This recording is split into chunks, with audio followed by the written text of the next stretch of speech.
That was the first time in his career that he was knocked down. Right. Now, you mentioned it came out afterward that he had a torn bicep, but I don't think you guys knew that like directly after the fight.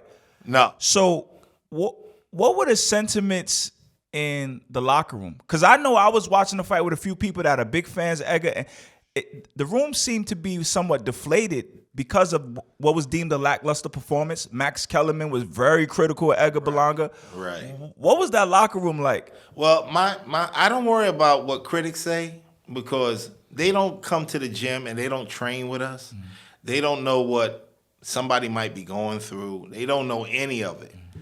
My job as a trainer is to make sure that my athlete is prepared as best as he or she can be for engagement in battle.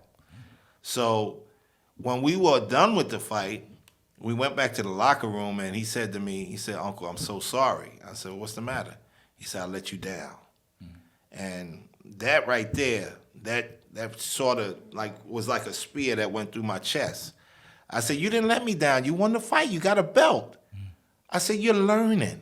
You're learning. No matter what anybody says, you're learning. And these are going to be the fights that give you a chance to pick up knowledge." Okay, you got knocked down. A lot of people got knocked down. You just have to make sure that you don't make the same mistake again. You got up, you kept working, and these are the things that are going to make you a better fighter. So he was a little downtrodden. I told him it's all right. But you're going to have people all over the place saying this, that. I don't care about those people. Because I know the next time he boxes, we're going to make sure he boxes so much better than he did in the previous bout that people tend to forget, oh, that might have been that day that you had some issues. Everybody does. What do you think Edgar learned that night? What do you think is the biggest lesson he might have learned in that bout? Not to drop his hands first and foremost. When he got caught in the middle of a transaction. He was trying to land. He threw a right hand and came across. The left hand was down, and he got caught. He got countered.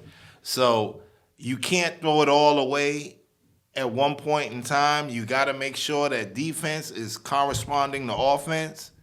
Your hands got to be right back in place, and you got to be on balance so that these things don't happen. A lot of those scenarios took place in that small period of time. He dropped his hands. His feet were not in the proper position, which made it easy for him to slip and go down.